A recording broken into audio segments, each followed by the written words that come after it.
Thank you, Karen. And yeah, thank you so much, everyone, for joining in. I can see we are quite some people here. As Karen said, I will go through the presentation, and at the end of the presentation, I will take questions from you.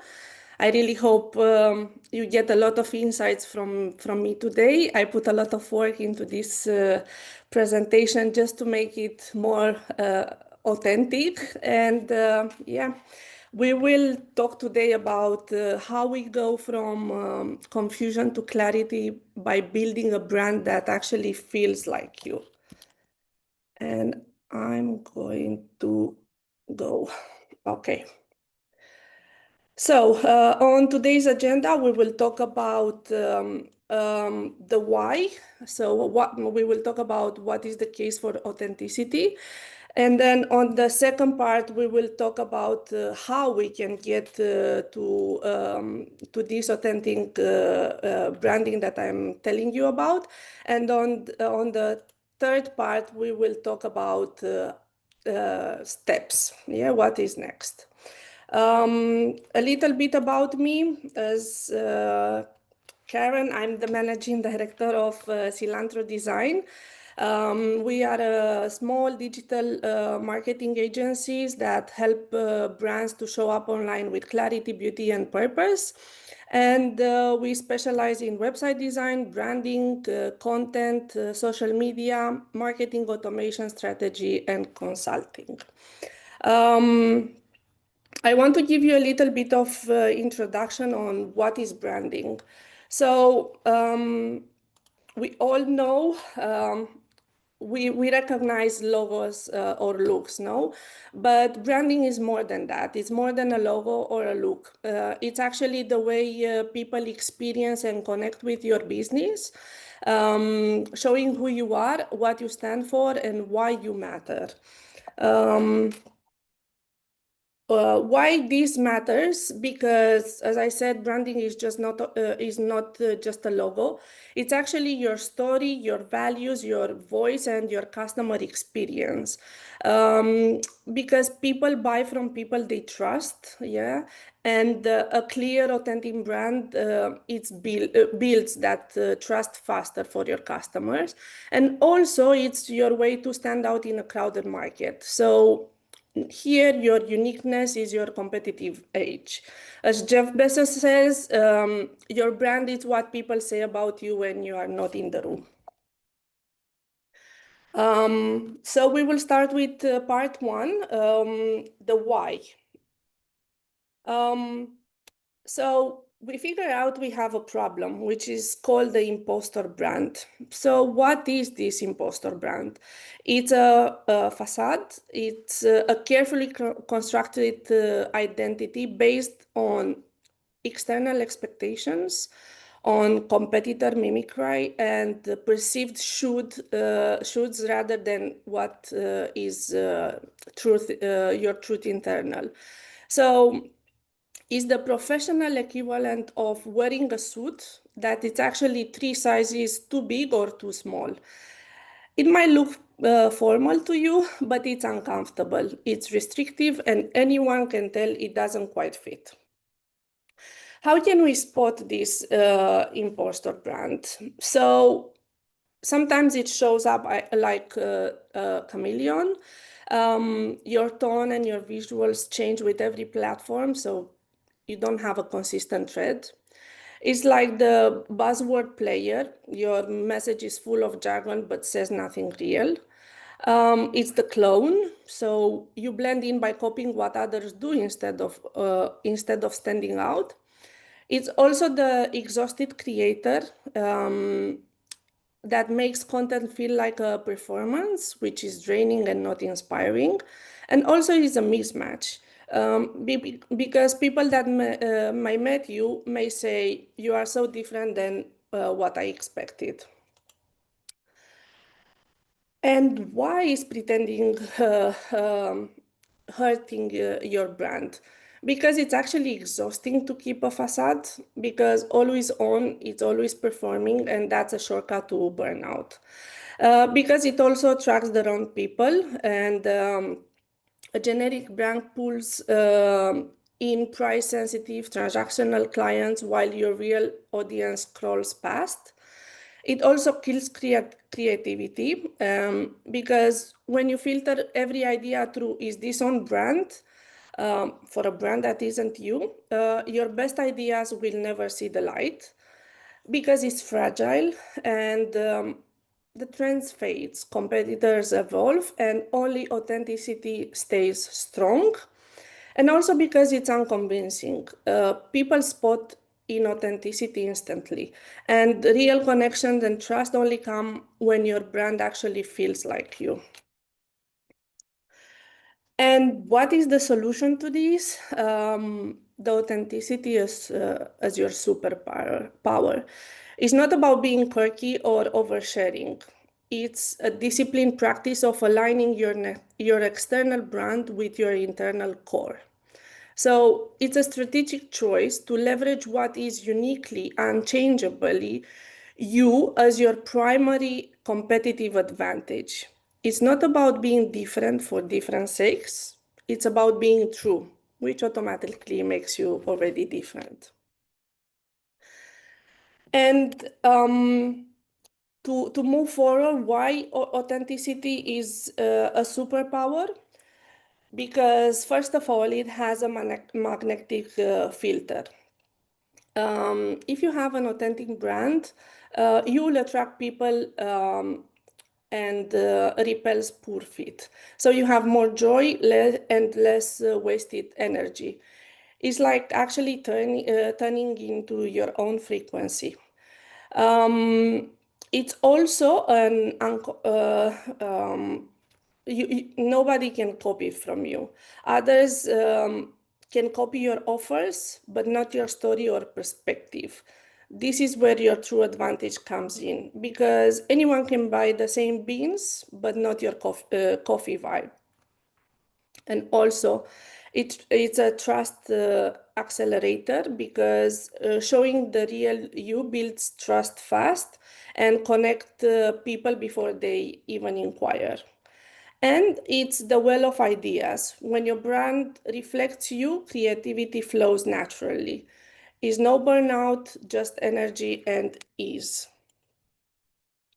So the more you try to fit in, the harder it is to stand out. And the moment you show up as you are, everything will align with you. We'll move on to the part two on how, and I will give you a blueprint of how can you have this authentic brand. So basically, this is a framework that turns intentional self-discovery into strategic expression. It's not about inventing a new version of you. It's about shaping a brand that feels like a natural, powerful extension of who you already are.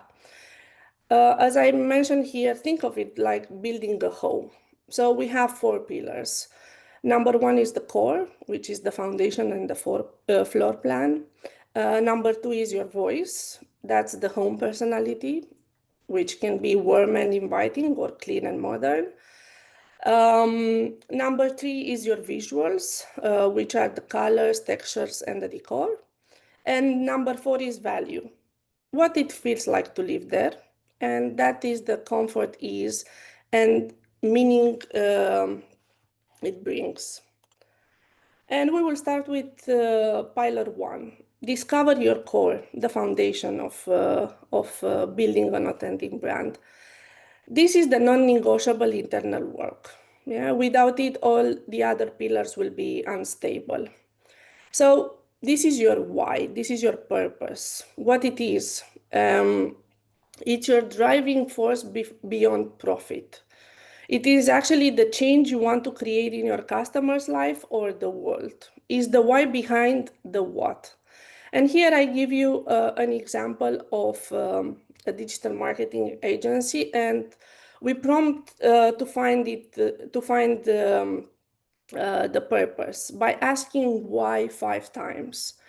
And we start with why we provide digital marketing services. The answer is to get our clients more leads and sales online. But why is getting them more leads and sales important? So their business can grow and become more profitable. Okay, but why is helping them grow and become profitable important? So the business owner aren't constantly stressed about where the next customer is coming from. And why is relieving the stress important? So they can actually stop feeling like they are on a hamster wheel and just trying to survive, and can start working on their business instead of being just in it. Yeah. And why is that shift from survival to strategy ultimately important? So they can actually build the business they originally dreamed of, one that gives them freedom, impact, and resources to live a life on their own terms. So actually, the real why is to liberate entrepreneurs from the grind of marketing so they can focus on their vision and build a business that gives them freedom. Pillar number two, it's how to find your authentic voice, which is basically your personality. This is how you sound across all your communication. So I advise you here to choose three adjectives that you'd love clients to use to describe your brand. And before publishing anything, just ask yourself, does this sound like that? And also go on the one person rule. Try not to write, don't try to write for everyone. Create your ideal customer and give them a name and a story. Write as if you are speaking just to them, because that will turn your message from a broadcast into a real conversation. Uh, Pillar number three is how you design your visual identity, your look and your feel. Yeah. So your visual should feel like your brand's emotion. If your core is empowering and joyful, think about bold colors, open fonts, and vibrant imaginary, not muted tone and stiff stock photos. And try to do this. Try to create a Pinterest mood board with images and colors that express your brand's feelings before choosing any palette or fonts. And don't forget that consistency builds recognition, and recognitions build trust. We go into the pillar number four, which is your unique value. This is your experience. This is where your brand it actually becoming real for your customers, is the sum of all interactions. So your perspective shapes how you deliver what you do.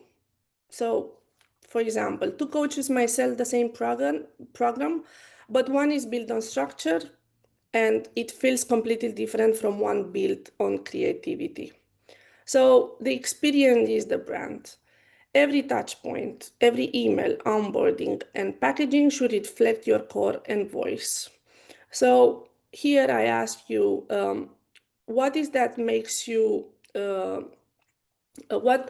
can you make this feel uniquely like you? For example, a generous brand might add a small gift, or a witty one might hide some humor in a photo for page. And the most powerful brand you will ever build, it's actually a confident and a clear translation of who you already are. Moving into part number three on action, how to take action. So I'm giving you here some next steps action plan, and I advise you not to do it all at once. Just take one step at a time. On phase one, we are trying to build the foundation, this internal work that I was talking about, which is the core of your brand, and start with defining your whys. like I used in the example, use the 5 whys exercise to figure out the impact you have. Also, articulate your values. Try to list 3 to 5 non-negotiable principles you have, like, for example, integrity, joy, innovation, or freedom. And identify your superpowers. Name the unique blend of skills and passion that only you bring to the table. And also try to, by finding your authentic voice, choose 3 personality words. If your brand were a person, what 3 words would describe it? Yeah. And try to identify your ideal client avatar. As I mentioned before, give them a name and a core problem, and promise to speak or write to them only as if you were talking only to them. On phase number 2, I will advise you to do an audit to assess your current state. So first of all, the vibe check. Go back and review your website and social media. On a scale of 1 to 10, how much does it actually feel like you? The voice check will be read your last 3 emails or social posts aloud. Do they sound like your 3 personality words?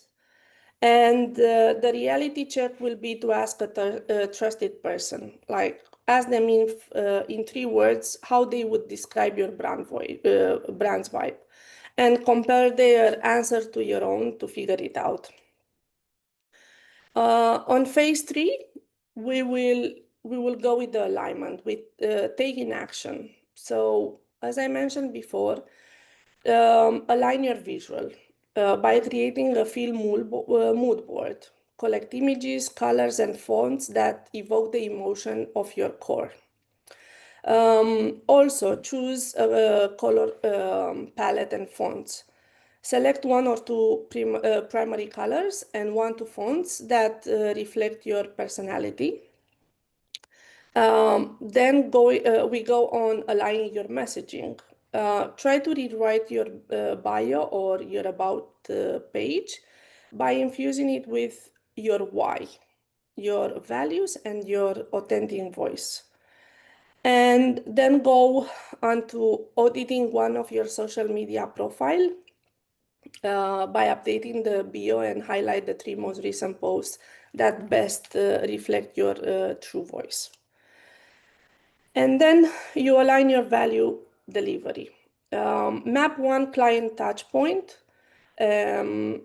Choose 1 step in your client journey, for example, the onboarding email, the welcome package, or the invoice, and infuse it with authenticity. How can you tweak that 1 touch point to reflect better your core and your voice? Like, for example, add a personal note or use a more friendly tone. And on phase number 4, you have to make it last. Make it a habit. And I recommend you to schedule a monthly alignment check, like 15 minutes once a month, to ask yourself, in the last 30 days, did my brand activities feel authentic and energizing? And also celebrate a win. Acknowledge 1 change you made that made your brand feel more like you. Because remember, this is a journey, it's not a destination. And I'm actually going to give you some tools and resources in order to make this happen. For the phase number 1, for discovery and ideation, you can use Google Docs, Pinterest, or Make My Persona on HubSpot to create your ideal client avatar. For visual identity and design, I recommend you to use the Canva color palette generator, Google Fonts, Adobe Color, and Canva to design the visuals. For content creation and management, I recommend you Grammarly, also Hemingway app, and Notion or Trello to help you build a better content calendar. And for website and your digital home, I can recommend you Card, Webflow, Squarespace, or Wix to create these templates. I put all these checklist into a full document, so you can download it by scanning this QR code. We will come back to it. And just to wrap it up, the key takeaways of today's talk is that a brand that feels like you isn't found. It is actually built intentionally from the inside out. And this is actually your most powerful business asset.